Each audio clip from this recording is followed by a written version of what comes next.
retrouve une matinée d'automne pour filmer une pile à lire de l'hiver. On se retrouve pour la pile à lire du Cold Winter Challenge. Comme vous le savez, ça fait des années que j'aime préparer cette pile à lire et des années que j'aime vous la présenter. Je sais qu'on aime tous les piles à lire, ça donne des petites idées de lecture, parfois d'achat, en plus Noël arrive, mon anniversaire arrive surtout. Vous connaissez probablement le principe du Cold Winter Challenge, donc je vais pas forcément vous rappeler l'ensemble des règles. Cette année et depuis l'année dernière, il est organisé par Enliminé. Je vous mettrai le lien de sa chaîne en barre d'infos, elle vous présentera elle-même le principe du challenge parce que perso, j'ai pas envie de rappeler toutes les règles. L'idée quand même pour ceux qui débarqueraient, c'est de lire des lectures autour de la thématique de l'hiver, de Noël, de cette période hivernale finalement, pendant 3 mois, donc ça commence le 1er décembre, ça se termine le 28 février, et il y a plusieurs petits menus avec des thématiques à respecter dans lesquelles vous pouvez caser vos livres. Moi, ce que j'aime y faire, c'est surtout vider ma pile à lire, puisqu'il s'avère qu'elle est quand même assez grande, même si elle est passée récemment en dessous de la barre des 150 livres non lus, et ça, c'est une belle performance. Oui, quand on sait qu'il y a quelques années, on était plutôt autour de 250 livres, 300 livres non lus. Vous me connaissez, j'aime bien tricher dans ma façon d'ajouter des livres dans les challenges. Alors quand même, je triche, j'abuse pas trop non plus, j'essaye de tirer les trucs par les cheveux, mais il faut qu'il y ait un petit sens quand même. On commence avec le menu qui personnellement m'a donné le plus envie de mettre des bouquins, et il s'agit de Marcher dans la neige. Il comporte 3 sous-catégories, la première étant Pôle Nord, où on va mettre des bouquins autour des thématiques du froid, de l'hiver, pays froid et de la neige. Et personnellement, j'ai choisi un bouquin qui se rapproche du froid quand même. Ce bouquin, chez moi, c'est Petite sœur, mon amour, de Joyce Carol Oates, qui est une autrice de thriller, je crois qu'elle est assez réputée, en tout cas aux États-Unis, qui est très connue et que je n'ai absolument jamais lu, malgré visiblement la notoriété et l'influence de manière générale. Comme vous pouvez le voir sur la couverture, on a quand même des petits patins à glace, donc déjà les patinoires, il fait froid, il y a de la glace, ok c'est pas de la neige, mais ça fonctionne pour le côté froid. Il s'avère que l'histoire, elle va être relativement froide aussi, puisqu'on va suivre l'histoire de Bliss, qui il me semble est une jeune fille. Je crois qu'elle est quand même bien mineure, dans le sens où elle a peut-être 10 ans max, et encore, je suis pas bien sûre. Bliss, visiblement, elle est très très forte en patinage, je sais pas si c'est artistique, mais en tout cas, avec des patins, Elle est forte dans son domaine sportif, elle est adulée par pas mal de monde, elle est connue, j'ai l'impression qu'elle fait un petit peu des championnats, bref, elle a sa notoriété. Et le problème, c'est que Bliss, elle va être retrouvée morte, elle a été assassinée, cette pauvre enfant. On va découvrir à la suite de son meurtre, visiblement, en tout cas de son décès, qu'elle n'était pas forcément entourée par les meilleures personnes, et les meilleures personnes étant en plus les plus proches d'elle, puisqu'il s'agit de sa maman, qui visiblement la dopait, l'habillait de tenues qui n'étaient peut-être pas du tout adaptées à son âge, et donc la sexualisait énormément. Puis apparemment son frère, qui n'était pas forcément très sympathique non plus. Vu le nom qui s'appelle Petite sœur, mon amour, j'ai peur que le frère ait quelque chose à voir dans tout ça. J'en sais pas plus, je suis curieuse de lire ce livre. On verra ce qu'il a dans le ventre. Mauvaise blague si Bliss se retrouve avec des trucs dans le ventre. On verra si cette remarque est mal placée une fois que je l'ai terminée. L'autre sous-catégorie s'appelle Pôle Sud. Dans le Pôle Sud, c'est les bouquins qui vont avoir des thématiques autour de l'évolution ou d'un cheminement personnel et du voyage. J'ai déterré un livre de ma pile à lire que j'avais déjà essayé de lire, il me semble, dans le cadre déjà du Cold Winter Challenge, donc il y a peut-être 2 ans. Ou plus, je ne sais plus. Vous le connaissez, il est très connu. Il fait partie d'une saga renommée qui plaît à beaucoup de monde, que j'ai apprécié lire, mais que j'ai totalement abandonné avec ce 3e tome. Et je sais que j'ai pas été la seule. Trêve de suspense, en plus vous l'avez aperçu en fond. Il s'agit de La Mémoire de Babel, de Christelle Dabos, donc de la saga de la passe miroir. C'est un bouquin que j'avais essayé de lire il y a plusieurs années. Je suis pas allée bien loin, 28 pages. Pas réussi à rentrer dedans. Ou alors je l'ai replacé là. D'ailleurs c'est une photo que j'adore. C'est une photo de ma famille, qui est pas mignon. Trêve de digression. La Mémoire de Babel est donc le 3e tome de la saga de la passe miroir qui compte 4 tomes et qui je crois désormais est terminé. J'ai quelques souvenirs du tome 2 que j'avais plutôt bien apprécié. Il faut savoir qu'avec la passe miroir il y a des personnages que je déteste absolument et il me semble que celui que je déteste absolument de ce qu'on m'en a dit, on le voit pas trop dans celui-là. Ce personnage c'est Thorn, je le hais, je ne comprends pas l'amour que la plupart des gens lui portent. Ce mec est un parfait connard. Pour les fiancés de l'hiver, en tout cas le 1er tome de la passe miroir, on est dans un univers plutôt fantastique. Le monde a été un peu éclaté en plusieurs arches. Des personnes et des familles détiennent des pouvoirs, et le personnage principal, qui s'appelle Ophélie, elle a la possibilité, il me semble, déjà de traverser les miroirs, et puis elle peut lire la mémoire des objets, si j'ai de bons souvenirs moi-même. Elle va se retrouver dans un mariage arrangé, qui est jamais une bonne chose, donc avec ce fameux Thorn, qui lui est relativement froid, méchant, blablabla, mais qui appartient à une famille ancienne, avec des pouvoirs relativement convoités, et vous allez suivre en fait son arrivée sur cette nouvelle arche, avec des personnes qu'elle ne connaît pas, et qui sont pas toujours très accueillants non plus. Et je vais essayer de me plonger dedans, et de pas y aller avec trop d'a priori non plus. Troisième sous-catégorie et dernière sous-catégorie de ce menu, vous allez en avoir marre d'entendre le mot catégorie, et moi aussi au montage, hein. Vraiment je pense que je vais avoir envie de me tuer. Les livres qui peuvent rentrer dans cette catégorie peuvent s'intéresser à des thématiques comme l'écologie, la nature ou les animaux, et quand je parle de nature, je crois que c'est nature writing. Je vais plutôt tourner autour de la thématique de l'écologie, de façon un peu détournée, certes, mais je sais que ça fait quand même partie de l'histoire ou du fond de l'histoire. Ce bouquin, je vous l'ai présenté il y a vraiment pas longtemps dans un book haul, donc je vais pas forcément m'attarder 1000 ans dessus. Il s'agit de Biotaniste d'Anne-Sophie Devries. Ce bouquin, en fait, il prend place à la suite d'une énorme catastrophe écologique. On est dans un post-apo où, comme d'hab, nous les humains, on a tout massacré parce qu'on n'est pas très intelligents et en plus on retient rien. On a foutu le bordel. Il s'avère qu'il y a une espèce de virus qui s'attaque à la population, qui a l'air de pas mal décimer les hommes en particulier. Et les femmes, quand elles y survivent, en fait, vont développer des espèces de capacités fantastiques qui leur permettent de faire des bonds dans le passé, et je suppose d'essayer de rattraper un petit peu tout ce qui a pu se passer, enfin, théoriquement. Les femmes étant majoritairement en fait les plus vivantes, les plus survivantes de tout ça. On est dans un univers cette fois-ci pas patriarcal, mais matriarcal. Forcément, chaque extrême n'est jamais bon, un univers patriarcal, on sait tous que c'est de la merde. Là, c'est pas forcément mieux. L'idée étant que voilà, on suit ces jeunes femmes, et quand elles survivent, elles vont être placées dans des espèces d'écoles ou de foyers qui leur permettent de capitaliser un petit peu sur ce pouvoir-là, de le développer et de s'en servir. Et donc on suit une fille qui a toujours grandi dans cet univers-là, et une autre qui déboule suite à avoir réussi à survivre à ce virus. On a un choc de point de vue évidemment qui va se produire, et donc un petit cheminement, ça pourrait marcher avec la catégorie précédente. Curieuse de lire, n'hésitez pas à me dire si vous l'avez découvert. Deuxième menu de ce Cold Winter Challenge, il s'agira de la magie de Noël, avec la première catégorie qui s'appelle All I Want for Christmas. Maria, on t'aime ou pas? Elle est pas toujours très chouette, Maria. Ici, on peut mettre des bouquins autour de l'amitié, de l'amour, des romances de Noël, qui théoriquement aussi se passent avant la période de Noël ou des fêtes, pendant ou après. Bon, j'ai pas ce genre de truc, vous le savez, les romances de Noël. Les romances tout court, pas mon délire. Est-ce que j'ai des bouquins qui se passent en termes d'amitié à la période de Noël? J'en ai aucune foutue idée, mais j'ai un roman où on peut avoir une partie de romance qui est franchement pas cool, que je vous ai déjà présenté aussi. Mais pour moi, il y a un petit peu une forme de romance, ok, un petit peu détournée, mais j'ai décidé que ça marchait. Pareil, ce livre-là, je vous l'ai présenté il y a pas très longtemps dans un book haul. Il s'agit de 84K de Claire North. On est dans un univers clairement de science-fiction, et quand je vous parlais de romance, il s'avère que la romance en question, elle pourra plus jamais se faire, puisqu'on est dans un monde où il suffit d'être riche et d'y mettre le prix, pas forcément d'être riche, mais en tout cas de mettre le prix pour pouvoir assassiner des gens sans vergogne, et pour que ce soit légal également. Voilà, tout simplement un univers assez pourri. Et il s'avère qu'on va suivre une personne qui travaille dans les coulisses de cette industrie du meurtre, et cette personne, un jour, elle découvre que son amour d'enfance, elle a été assassinée. Quelqu'un a payé pour la tuer, et visiblement le meurtre a réussi, et ça lui plaît pas trop finalement. Il est un peu triste et un peu déçu, et il va essayer de savoir ce qui s'est passé, ce qui se cache derrière tout ça. Donc effectivement, il y a une romance, elle se termine juste très mal. On commence par la fin, quoi. Deuxième sous-catégorie, il s'agit de la lettre au Père Noël, et là encore, je vais tricher, mais de façon totalement éhontée. Il faut lire des bouquins autour des thématiques, donc de l'enfance, de la jeunesse, ou une correspondance épistolaire, puisqu'on fait tous sa petite lettre au Père Noël. J'ai pas vraiment de la jeunesse, j'ai pas tout à fait de l'enfance, mais je me suis dit, vas-y, young adulte, allez, on est encore un peu dans la jeunesse, ça passe. En tout cas, moi je décidais que ça passait, avec un bouquin que je vais déterrer de ma pile à lire, qui est là depuis très longtemps. Il s'agit de If I Stay de Gail Forman, et ça fait, oh là là, 5 ans qui traîne dans ma pile à lire. C'est un bouquin que j'avais vu passer pas mal à l'époque sur Booktube et ça fait partie de ces achats que j'ai pu faire de façon totalement impulsive à mes débuts parce que voilà, on vous parle de bouquins, vous vous dites waouh, ça a l'air génial et j'ai eu tellement de déceptions avec ça. Donc pour moi là c'est absolument le suspense. Est-ce que ça va être une bouse intersidérale ou est-ce que je vais apprécier ou adorer, hein, qui sait. Ce bouquin là, on est vraiment dans un univers fantastique, plutôt young adulte que jeunesse ou enfance. Peut-être qu'elle va revenir sur les passages de son enfance, hein, le personnage principal, on sait pas.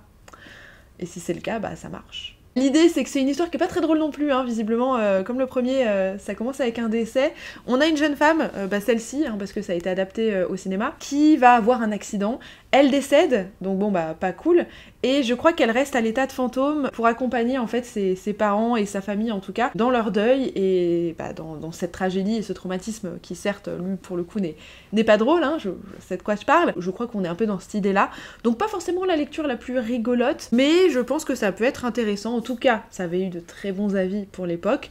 Et vu que maintenant c'est une thématique qui malheureusement m'est un peu plus familière, et ben peut-être que je m'y retrouverai un peu plus dedans qu'à l'époque. Même si je souhaite à personne de passer par là bien sûr. Dernière sous-catégorie, il s'agit de la danse de la fée dragée. On peut lire des bouquins avec des fées, des univers oniriques, ou alors je crois un roman fantastique ou fantasy. J'ai choisi d'y mettre un livre qui s'appelle Passenger d'Alexandra Bracken. Cet accent, magnifique. C'est donc un roman fantastique pour ma part. Si je me trompe pas sur l'histoire, on suit une jeune fille et son père qui font des petits voyages un peu dans le temps, à bord d'un bateau. Et un jour, je crois que la fille se retrouve séparée du père, je sais plus par quelles circonstances, et visiblement elle va rencontrer un type à bord d'un bateau. Et bon, je crois qu'on a un peu une romance qui va se créer, ce qui est pas le truc qui m'intéresse le plus, hein, on va pas se mentir. Mais bon, j'imagine qu'il y a une aventure intéressante. Et c'est un bouquin qui m'avait intriguée pendant un petit paquet de temps et que mon amie Coralie m'a donné, puisque du coup elle ne comptait plus le lire. Et il traîne quand même depuis un petit moment dans ma pile à lire. On va passer au menu que j'avais totalement oublié. Je crois que là-dedans il y a un menu bonus, hein, je sais plus lequel c'est. Donc je vous les présente tous, ok? Tous. Ce menu que j'avais totalement oublié, c'est sorcellerie hivernale. Et quand je l'ai préparé ma pile à lire, je me disais mais quand même, il me semble bien qu'il y a des catégories avec des sorcières, du féminisme.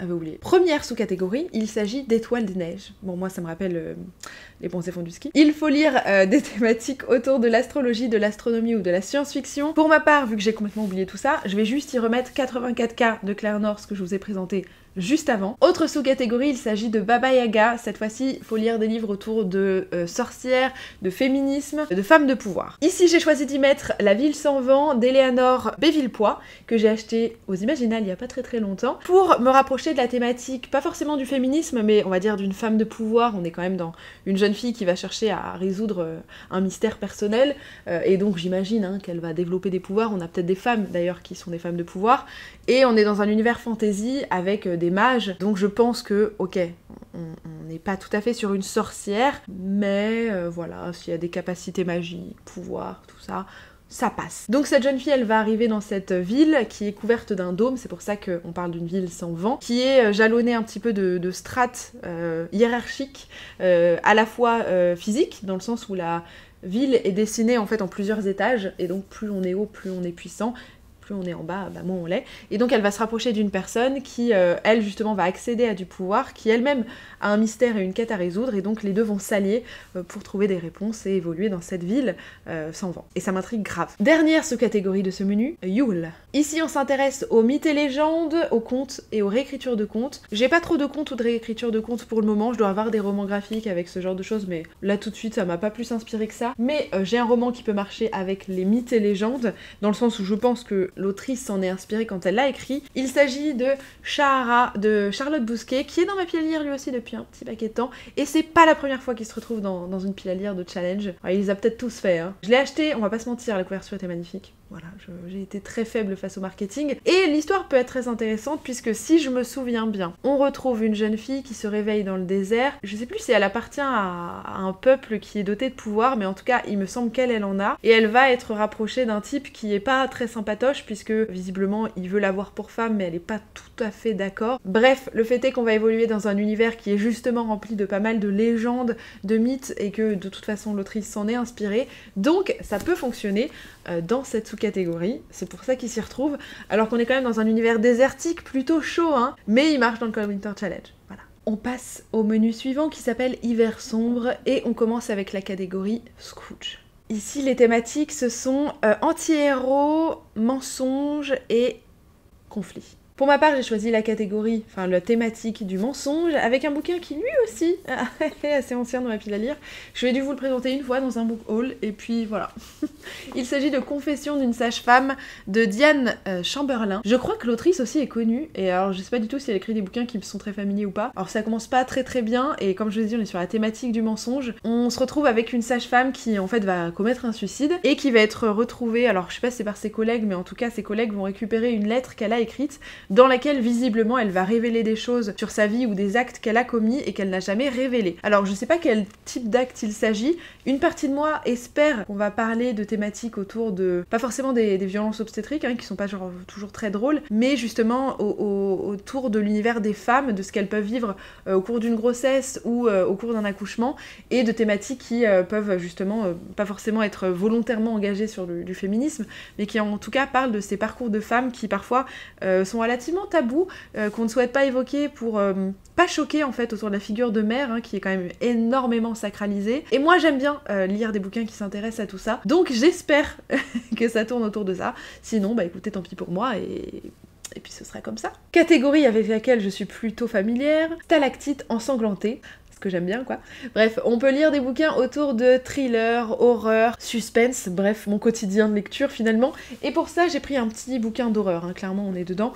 Cette fois-ci, j'ai pris La Tour Sélénite d'Arnaud Cotteville, que je vous avais présenté aussi récemment dans un haul des Imaginales et pas que d'ailleurs. On est dans un roman d'horreur très clairement, avec du suspense, donc ça fonctionne très bien. Dans ce livre-là, on a un phare en fait qui est plus ou moins abandonné, et je crois qu'on a un professeur d'histoire qui vient pour une mission un petit peu de restauration de ce phare, et je crois que la mission de restauration tourne pas très bien. Je sais plus s'il y découvre des choses ou si ça réveille d'autres choses, mais en tout cas, il aurait peut-être mieux fait de pas s'y intéresser à ce phare. J'avais apprécié lire 1974 du même auteur, donc je suis curieuse de lire celui-ci. Avant-dernière sous-catégorie de ce menu, le Père Fouettard. Ici, on peut lire des choses autour des forces obscures, des démons ou de l'enfer, et je crois que j'ai encore un peu triché avec les sous-catégories. Premier bouquin que j'ai sélectionné, il s'agit de Se taire de Mazarine Pinjot, qui avait pas mal tourné, je crois, il y a 1 ou 2 ans. Il m'a été offert par une de mes meilleures amies, et ce bouquin-là, je sais qu'il tourne autour de thématiques pas forcément volontairement féministes non plus,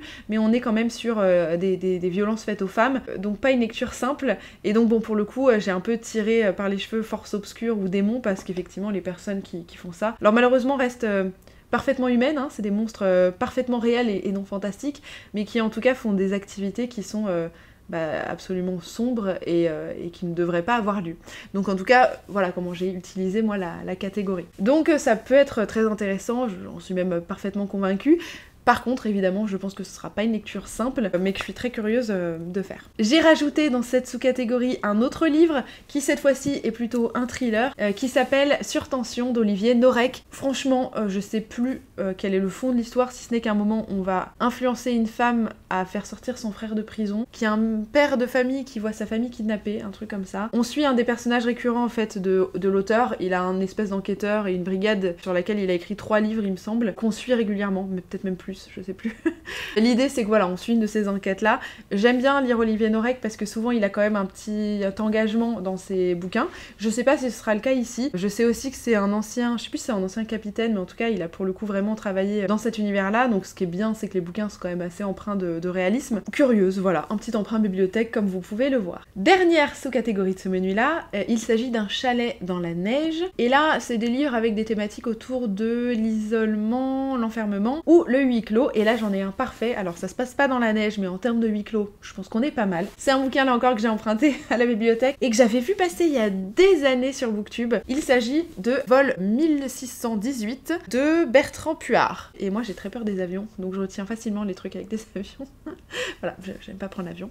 Dans cette histoire, je crois qu'on suit plusieurs personnages qui ont des personnes à leur trousse en fait. Elles vont essayer de leur échapper, et pour ça elles vont monter dans un appareil qui théoriquement leur permet d'être totalement isolées de ces personnes-là pendant un certain un certain temps, c'est un avion. Et visiblement l'avion il va disparaître des radars, on sait pas trop ce qui va se passer, donc est-ce que les personnes qui leur couraient après vont les rattraper? Sans doute. Et qu'est-ce qui arrive à cet avion? J'en sais rien. Comme ça le pitch m'intrigue, je sais pas du tout si je vais accrocher, mais voilà, ça m'intrigue pas mal. Dernier menu de ce challenge, ça commence à faire pas mal de lecture. Il s'agit de cocooning hivernal, et là vous avez 3 sous-catégories. Je crois que c'est celui qui m'attire le moins. Première catégorie, sous-catégorie, il s'agit de marron glacé, et là-dedans je crois qu'il y a la thématique de la gourmandise, c'est ce que j'ai retenu parce que c'est ce que j'ai choisi, et feel good. Voilà, j'ai peut-être pas des masses de lecture feel good aussi. Ou alors mes feel good à moi c'est des bouquins de science-fiction, des bouquins d'horreur, parce que moi j'aime bien les lire. Ma gourmandise à moi, c'est que je reprends un livre d'un même auteur qui est déjà dans ce challenge. Donc par gourmandise, je choisis de lire 2 de ses livres. Cet auteur, c'est encore Olivier Norek, que je viens de vous présenter il y a 2 livres. Cette fois-ci, c'est un autre bouquin donc de cette même série avec ce même enquêteur qui s'appelle Territoire. Là encore, je sais plus quel type d'enquête on suit. J'avais lu à l'époque Code 93, donc il se passait dans le 93. On était sur quelque chose d'un peu plus classique, ça m'avait bien plu à l'époque, donc curieuse de voir ce que Territoire a dans le ventre, si c'est bien ou pas. Mais voilà, c'est un petit thriller, moi j'adore me faire un petit thriller de temps en temps. Deuxième sous-catégorie, il s'agit de Bonhomme en pain d'épices. Là, l'idée c'était plutôt de lire des bouquins autour de la différence, de mettre en avant la diversité dans le fond de l'histoire, ou alors dans les auteurs ou autrices qui les écrivent, ces fameux livres, dans les personnages, bref. Moi, j'ai choisi de m'intéresser à la thématique de la différence, et pour ça, j'ai remis un bouquin que j'avais déjà mis dans ma pile à lire du Cold Winter Challenge il y a plusieurs années, que j'avais essayé de lire, et avec lequel, malheureusement, j'avais pas réussi à accrocher à l'époque. Il s'agit de Wicked de Gregory Maguire. C'est un roman qui est assez populaire, qui a été d'ailleurs adapté en comédie musicale à Broadway, voilà, avec des musiques très cultes. En tout cas, qui fait plus partie du paysage anglo-saxon, même américain en fait, que d'une autre. Dans ce livre-là, on suit l'histoire d'une sorcière qui va naître en fait dans une famille, et qui va naître totalement différente déjà de ses parents et du reste du monde, puisqu'elle naît avec la peau verte. Donc déjà tout de suite, ça l'isole aussi malheureusement du reste du monde. On la suit dans son apprentissage en fait de la magie et de la société de manière générale. De ce que je me souvenais, c'est qu'en fait cette sorcière, c'est la mauvaise sorcière de l'ouest du magicien d'Oz. Et je me souviens qu'à l'époque, quand je l'avais découvert, je m'attendais à découvrir la backstory en fait du personnage qui est méchant, l'antagoniste et même le méchant tout simplement du magicien d'Oz. Donc je m'attendais peut-être à quelque chose de plus sombre, et en fait on la suit vraiment dans une école, donc déjà je m'attendais pas à cette école. Elle y va quand elle est plus ou moins adolescente, adulte. Et bon voilà, il s'avère que finalement celle qu'on considère comme étant la méchante est finalement pas forcément la méchante, et celle qui devient la gentille du magicien d'Oz est plutôt une sacrée mégère, une sacrée peste dans cette fameuse école. Je m'attendais pas tout à fait à ça, et je crois que l'époque où je l'ai lu c'était pas la meilleure de ma vie, donc j'ai pas réussi à me mettre dedans. Cette année je vais essayer de les ressortir, donc je vais essayer de reprendre tout ça, parce que c'était pas mal écrit, je m'y étais pas faite. Et enfin, dernier livre de cette pile à lire, dernier livre de cette dernière catégorie, il s'agit de Vitrine de Noël. Ici il faut lire des romans graphiques, des BD, des mangas ou des livres illustrés, bon ça j'en ai quelques-uns, et pour le coup j'ai choisi d'y mettre un de mes derniers achats qui s'appelle Morgane, donc de Stéphane Fer, et je ne sais plus son prénom mais son nom de famille c'est Kansara. Morgane, on raconte l'histoire de la fée Morgane tout simplement, et de ce que je me souviens, Stéphane Fer essaye un petit peu de rappeler le mythe originel sans que ce soit la version démoniaque de Morgane dans ce qu'elle est devenue dans une vision patriarcale avec les siècles. En tout cas j'avais suivi une conférence qui était hyper intéressante de l'auteur aux Imaginales, très curieuse de lire Morgane, surtout j'adore le style graphique de cet auteur là. Je vais essayer de vous montrer quelques petits exemples, qui comme ça je pense ne peuvent pas plaire à tout le monde. Je vous l'avais présenté de toute façon dans le book haul, mais moi j'adore, avec des univers bleutés, avec un côté un petit peu onirique, donc moi j'aime bien. Onirique dark, hein, onirique dark. Et voilà qui conclut cette fameuse pile à lire du Cold Winter Challenge. N'hésitez pas à me dire si ça vous a intéressé, si je vous ai donné envie d'y glisser quelques petits livres dans la vôtre. Quels sont les livres, vous, qui vous font le plus envie pour cette petite période hivernale qui se profile, même si on est encore un peu dans l'automne. Je vous souhaite à tous un bon challenge si vous le faites, de bonnes lectures tout de même si vous ne le faites pas, une bonne vie dans l'ensemble aussi. Et je vous dis à très bientôt pour une prochaine vidéo dont je n'ai absolument pas l'idée du contenu, mais on verra bien. Salut!